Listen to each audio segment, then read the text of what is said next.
Welcome to Will Study Point online classes. Student, if you are watching my video, please like, share and subscribe my YouTube channel. If you want more updates, please press the bell icon. Student, today we will start chapter 3, pair of linear equation in two variables. Okay, and in class 9th में हमने chapter 4 के अंदर जो पढ़ा था वो ये था linear equation in two variable. तो वहाँ पर एक लीनियर इक्वेशन होती थी टू वेरिएबल्स के अंदर। यहाँ पर जो है हमारे पास है pair means two linear equation है टू वेरिएबल्स में, बस इतना सा चेंज है। तो टू इक्वेशन होने की वजह से यहाँ पर जो है एक ही शीट के अंदर हम जो है दो ग्राफ ड्रॉ करेंगे, वहाँ पर जो है हम एक ग्राफ ड्रॉ करते थे। ओके, तो यहाँ पर जो ये इक्वेशन है, पहले हम इसके जो बेसिक टर्म्स है चैप्टर के वो मैं आपको बता देता हूँ रिमाइंड के लिए। वैसे आप पहले पढ़ चुके हैं। इक्वेशन किसे कहते हैं स्टूडेंट? तो a statement of equality having variable is called an equation.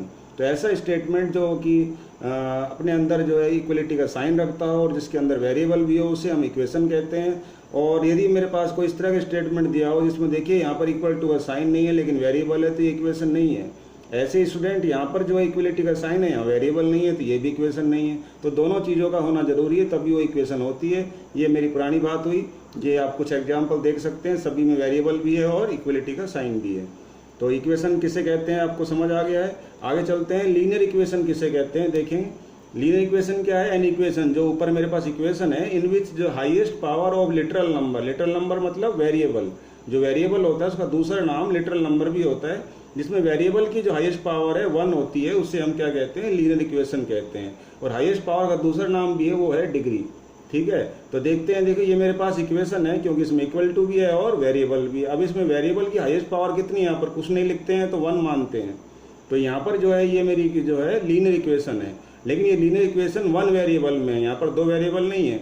ये भी लीनियर इक्वेशन है 1 वेरिएबल में। अब मैं दोबारा लीनियर इक्वेशन लिख रहा हूँ, सब में हाईएस्ट पावर 1 है तो ये लीनियर हुई, लेकिन ये डबल वेरिएबल में है। तो ये हमारे कोर्स में है, ये भी लीनियर इक्वेशन डबल वेरिएबल में है। तो इन बोथ केस क्या है, डिग्री क्या है 1 है, सो दे आर लीनियर इक्वेशंस। सब के सब जो है लीनियर इक्वेशंस है। और अब आप बात करते हैं जो लीनियर इक्वेशन है हमारे पास जो उसका जनरल फॉर्म क्या होता है।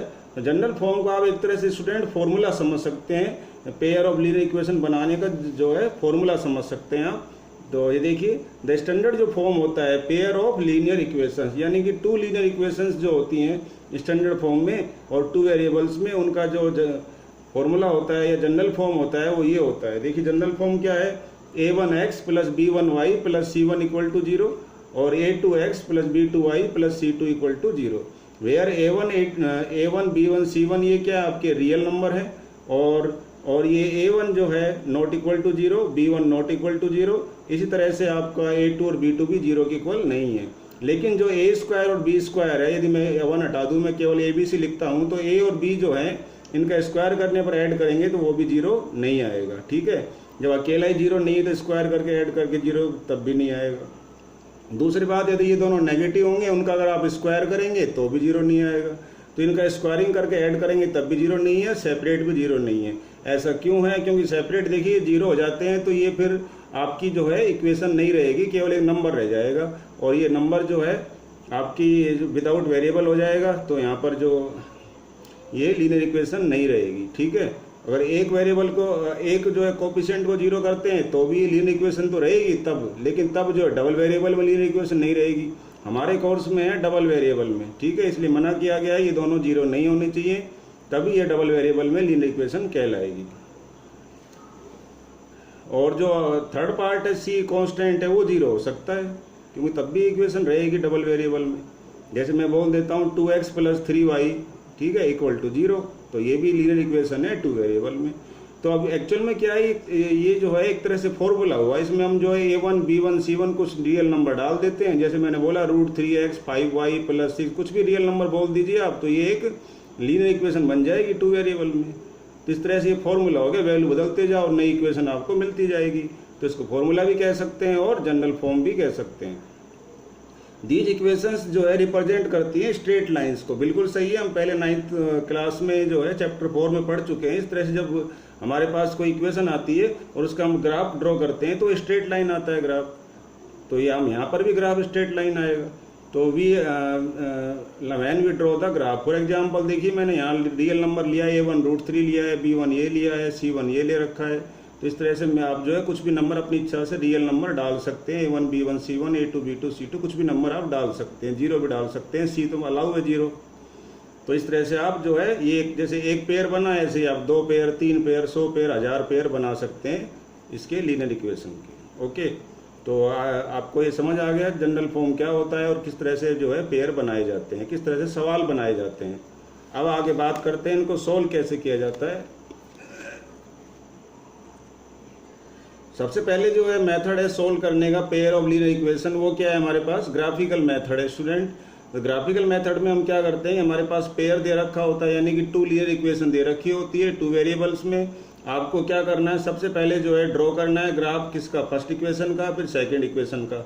दोनों ग्राफ को जब आप ड्रॉ करोगे तो आपके पास जो है इस तरह से देखिए क्या कंडीशन होगी, मैं आपको दिखा रहा हूँ।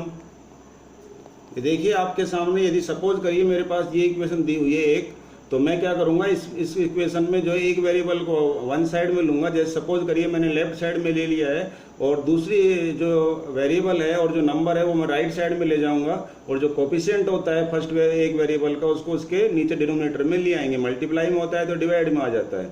तो आपको स्टूडेंट ऐसे अरेंजमेंट करना है, एक वेरिएबल लेफ्ट साइड में, दूसरा वेरिएबल और नंबर सब राइट साइड में ले जाएंगे, जो कि ट्रांसपोजन के रूल होते हैं उसके अकॉर्डिंग आप ले आएंगे। बेसिक है भाई, इधर ट्रांसफर होगा तो -3y हो जाएगा, लेकिन 2x ट्रांसफर होगा तो -2x हो जाएगा। तो मैंने y को इधर रखा है, आप चाहें तो जो x को भी रख सकते हैं इधर, लेकिन बेस्ट रहता है y को लेफ्ट साइड में रखना, क्योंकि हम बोलने में पहले x आता है इसलिए अच्छा रहता है x को यहाँ रखें। उससे क्या होगा कि पहले x की वैल्यू डालेंगे तो y का आंसर आएगा। देखिए मैंने x की वैल्यू डाली है, पहले 0 डाल दी तो ये 0 हो गया, तो 6/3 ये 2 आ गया। इस तरह से आपको 3 सेट निकालने, जैसे 9th क्लास में निकालते थे, तो कुछ डिफिकल्ट नहीं है, बिल्कुल 9th की तरह है। फिर ये दूसरी इक्वेशन है, इसमें y एक तरफ कर लेंगे, नंबर और जो है दूसरा वेरिएबल चला जाएगा राइट साइड में, और इसको डिवाइड करेंगे। देखिए मैंने x = -1 लिया है, ये बन गया आपका +5, और 9 और 5 14 होते हैं, 7 से डिवाइड करेंगे 2 आएगा। इस तरह से आप 2 पेयर और लेंगे, फिर दोनों का आप जो है ग्राफ बनाएंगे, लेकिन दोनों के ग्राफ एक ही शीट पर बनाने हैं, ये आपको ध्यान रखना है। बस ये फर्क है, पहले हम जो है ग्राफ को अलग अलग शीट पर बनाते थे। तो अभी मेरा मतलब ये है, जैसे मान लीजिए ग्राफ शीट है आपकी, उस पर आपको जो है इस तरह से ग्राफ बनाना है, और आपके 3 पॉइंट है, सपोज करिए ये 3 पॉइंट आ जाते हैं आपके, इस तरह से ये 3 पॉइंट आ जाते हैं। मान लीजिए 1 पॉइंट है, ये 2 पॉइंट है और ये 3 पॉइंट है, आपने उनको मिला दिया, ठीक है। ऐसे ही आपके दोबारा 3 पॉइंट आएंगे, उनको भी आप ऐसे ही मिला देंगे। ये मान लो ये 3 पॉइंट आए, तो मैं आपको जो है कॉन्सेप्ट समझा रहा हूँ। 3 पॉइंट आए, आपने स्केल से मिला दिया। अब आप क्या देख रहे हैं कि दोनों जो ग्राफ है यहाँ पर जो है इंटरसेक्ट हो रहे हैं, यहाँ पर इंटरसेक्ट हो रहे हैं। फिर आप क्या करेंगे, इस पॉइंट के कोऑर्डिनेट जो है आपको रीड करने हैं। ये देखिए सपोज 1 है, ये 2 है, तो ये 1 हो गया, और y कितना हो गया 1 2 3 4 है ना, और ये करीब 1 2 3 4, तो ये 4 हो गया। तो इसके कोऑर्डिनेट हो गए 1 और 4। इस तरह से जो है ये मैंने जो पेयर लिया इक्वेशन का, उससे मेरे पास x की वैल्यू आई 1 और y की वैल्यू आ गई 4, और यही आंसर है। तो ग्राफिकल मेथड से क्या होता है, जब हम एक पेयर लेते हैं यानी कि 2 लीनियर इक्वेशन लेते हैं डबल वेरिएबल में, तो हमारे पास जो है जहाँ पर इंटरसेक्ट करती है उस पॉइंट से हम कोऑर्डिनेट रीड कर लेते हैं x के और y के, वो उसके सॉल्यूशन कहलाते हैं, किसके, पेयर ऑफ लीनियर इक्वेशन के। तो आपने सीखा कि अगर 2 दे रखी हो इक्वेशन, तो हम जो है उनसे सॉल्यूशन कैसे निकालते हैं ग्राफ को यूज करके। आगे बात करते हैं स्टूडेंट, दोबारा आगे वहीं चलते हैं हम। ये देखिए अब स्टूडेंट बात ये होती है, जैसे मुझे कुछ स्टूडेंट ने बोला है और जब भी मैं पढ़ाता हूँ तो लेकिन आप उसके लिए पूरी बात सुने। ये जरूरी थोड़ी ना है कि जो ग्राफ आएगा वो इंटरसेक्टिंग आए, 2 लाइन दूसरे को इंटरसेक्ट ही करें, ऐसा जरूरी नहीं है। तो ये तो ध्यान रखें, जब भी हम 2 ग्राफ यानी कि 2 लाइंस वाले ग्राफ जब ड्रॉ करेंगे किसी एक सीट पर, तो 3 पॉसिबिलिटीज होंगी। देखिए after drawing the graphs we have 3 possibility. हो सकता है इससे जो लाइन ग्राफ आ रहा है, इससे जो लाइन ग्राफ आ रहा है, एक दूसरे को क्या कर सकते हैं, इंटरसेक्ट कर सकते हैं। देखिए इस तरह से ये 3 पॉसिबिलिटीज होंगी, इसमें ग्राफ हो सकता है एक दूसरे को इंटरसेक्ट करे। ये देखिए आप, if lines intersect each other then क्या होगा, we have a unique solution. 1 solution जो मैंने अभी आपको दिखाया था, तो एक सॉल्यूशन होगा, वो हम क्या करेंगे उसके कोऑर्डिनेट रीड करके निकाल लेंगे। दूसरी बात क्या है, अब इसमें आप 3 केस याद रखेंगे। जब एक सॉल्यूशन होगा उस केस में जो कंडीशन क्या रहेगी, जो कोफिशिएंट है A1/A2 और B1/B2 का जो रेशो है वो इक्वल नहीं आएगा। ठीक है, ये ध्यान रखें। ये देखिए मैं आपको दिखा देता हूँ। ये मेरे पास जो इक्वेशन है जो हमने यूज की है, 2 इक्वेशन देखिए। यहाँ पर A1/A2 क्या हो गया 2/5 और B1/B2 क्या हो गया 3/7 और ये दोनों 2/5 और 3/7 दोनों इक्वल नहीं है। यही मैं यहाँ कहना चाह रहा हूँ आपसे कि उस केस में जो है A1/A2 और B1/B2 इक्वल नहीं आएंगे। पहले ही देख लेना आप, अगर आपके क्वेश्चन में A1/A2 और B1/B2 का आंसर इक्वल नहीं है तो गारंटी है ग्राफ आपका इंटरसेक्टिंग आएगा। ठीक है, ये ध्यान रखना है। नहीं आ रहा है तो आपने कहीं गलती की है।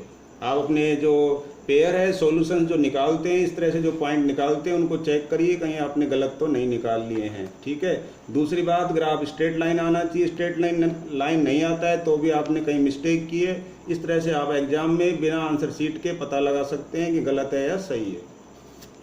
सेकंड केस ये, if the line coincident each other. जब हम 2 लाइन ग्राफ ड्रॉ करेंगे तो दोनों लाइन हो सकता है एक के ऊपर एक जो है कोइंसिडेंट हो जाएंगी, एक के ऊपर एक दूसरे को मीट करती हूँ। तो देखिए एक लाइन दूसरी लाइन को कवर कर ले, कोइंसिडेंट मतलब कवर करना, कवर कर लेती है तो हमारे पास इनफाइनाइट सॉल्यूशन आएंगे। क्यों आएंगे इनफाइनाइट? कि उस केस में दोनों लाइनें एक दूसरे को 1 पॉइंट 2 पॉइंट 3 पॉइंट 4 पॉइंट ऐसे इनफाइनाइट पॉइंट पे मीट करेगी। जितने पॉइंट मीट करेगी उतने सॉल्यूशन। तो जब 2 लाइनें एक के ऊपर एक कवर करती है तो इनफाइनाइट जगह मीट करती है, इसलिए इनफाइनाइट सॉल्यूशन आएंगे।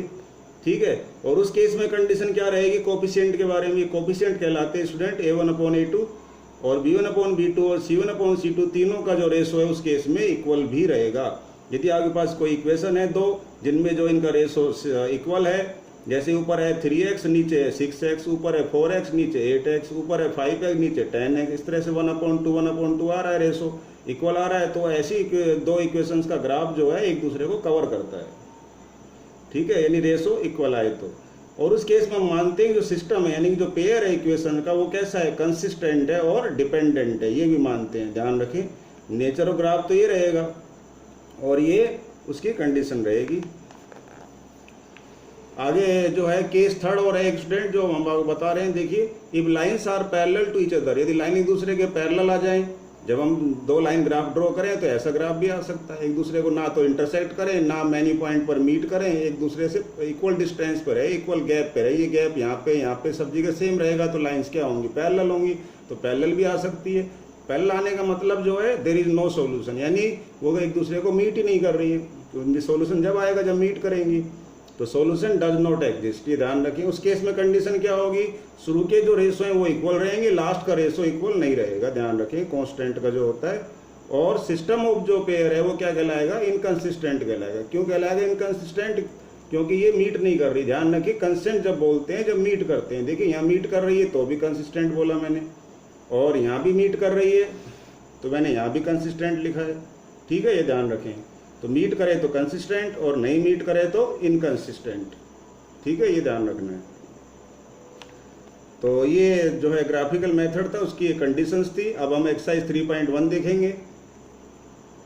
तो देखिए स्टूडेंट, ये एक्सरसाइज 3.1 है। उसमें क्वेश्चन है कि जो परसेंटेज जो आफ्ताब की और डॉटर की जो है वो हमने x और y मान लिए, और उसमें जो आफ्ताब है वो अपनी डॉटर से कहता है कि 7 ईयर्स अगो जो है मेरी एज आपकी एज से 7 टाइम्स हो जाएगी नहीं 7 टाइम्स थी। आप अपने साथ NCERT बुक भी रखिए स्टूडेंट, ताकि आप अच्छे समझ सकें क्या लैंग्वेज है।